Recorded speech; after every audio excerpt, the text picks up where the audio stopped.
ರಾಜ್ಯದಿಂದ ಏನು ಮಾಂಸ ಏನು ಬರ್ತಾ ಇದೆ ಅದರಿಂದ ಈ ಪ್ರಕರಣ ಬೆಳಕು ಬಂದ ಮೇಲೆ ಸಾರ್ವಜನಿಕರಲ್ಲಿ ಒಂದು ಗೊಂದಲ ಶುರುವಾಗಿದೆ. ಸರ್ಕಾರ ಅಧಿಕೃತ ಏನು ಹೇಳಿಕೆ ಕೊಟ್ಟಿಲ್ಲ ಸರ್. ಕೊಟ್ಟಿದ್ದೀನಲ್ಲ ನಾನು ಇವತ್ತೆಲ್ಲ ಮಾಧ್ಯಮದಲ್ಲೆಲ್ಲ ಬಳದು ನಿನ್ನೆ ನೋಡಿ ನಿನ್ನೆನೇ ನಾನು ಹೇಳಿಕೆ ಕೊಟ್ಟಿದ್ದೀನಿ ಅಧಿಕೃತವಾಗಿ. ನಮಗೆ ವರದಿ ಅಲ್ಲಿ ಗಲಾಟೆ ಆಗಿ ರೈಲ್ವೆ ಸ್ಟೇಷನಲ್ಲಿ ಗಲಾಟೆ ಆದಮೇಲೆ ಹೆಲ್ತ್ ಡಿಪಾರ್ಟ್ಮೆಂಟ್ನವರು ಪೊಲೀಸ್ನವರು ಆ ಸ್ಯಾಂಪಲ್ನೆಲ್ಲ ತೊಗೊಂಡು ಅವರು ಲ್ಯಾಬ್ರೇಟ್ರಿಗೆ ಕಳಿಸಿ ಅದರ ವರದಿ ಬಂದಿದೆ. ವರದಿಯಲ್ಲಿ ಅದು ಮೇಕೆ ಮಾಂಸ ನಾಯಿ ಮಾಂಸ ಅಲ್ಲ ಅಂತೇಳಿ ಅವರು ಹೇಳಿದ್ದಾರೆ. ಅದನ್ನೇ ನಾನು ಕೂಡ ನಿನ್ನೆ ದಿವಸ ಮಾಧ್ಯಮಕ್ಕೆ ಹೇಳಿದ್ದೇನೆ.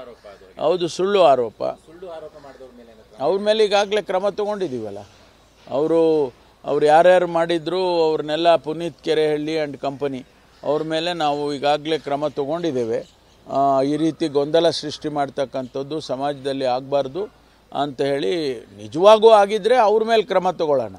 ಯಾರು ಒಂದು ವೇಳೆ ನಾಯಿ ಮಾಂಸ ತಂದು ಮಾರಾಟ ಮಾಡ್ತಾರೆ ಅನ್ನೋದೇ ನಿಜ ಆದರೆ ಅವ್ರ ಮೇಲೆ ಖಂಡಿತವಾಗಿ ಕ್ರಮ ತಗೊಳ್ತೀವಿ.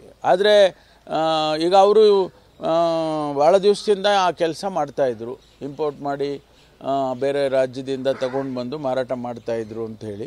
ಇದೇನು ಹೊಸದೇನಲ್ಲ. ಆದರೆ ಈಗ ಇದ್ದಕ್ಕಿದ್ದಂಗೆ ಅವರು ನಾಯಿ ಮಾಂಸ ತಂದು ಮಾರಾಟ ಮಾಡ್ತಾರೆ ಅಂತ ಹೇಳುವಾಗ ಸ್ವಾಭಾವಿಕವಾಗಿ ಗೊಂದಲ ಸೃಷ್ಟಿಯಾಗ್ತದೆ. ಜನಗಳ ಮನಸ್ಸಲ್ಲಿ ಯಾವುದಪ್ಪ ಇದೇನೋ ಈ ರೀತಿ ಇರ್ಬೋದಾ ಏನೋ ಅಂತೇಳಿ ನಾನು ಸ್ಪಷ್ಟೀಕರಣ ಕೊಡ್ತಾ ಇದ್ದೀನಿ. ನಮ್ಮ ಇವತ್ತು ಕನ್ಸೈನ್ಮೆಂಟ್ ಏನು ಬಂದಿತ್ತು ಅದರ ಪ್ರಕಾರ ಅಲ್ಲಿ ಮೇಕೆ ಮಾಂಸ ಅಂತೇಳಿ ವರದಿಯಲ್ಲಿ ಬಂದಿದೆ. ಗೊತ್ತಿಲ್ಲ, ಅದನ್ನು ನಾವು ಫೈಂಡ್ ಔಟ್ ಮಾಡ್ತಾ ಇದ್ದೀವಿ. Police is looking in all directions.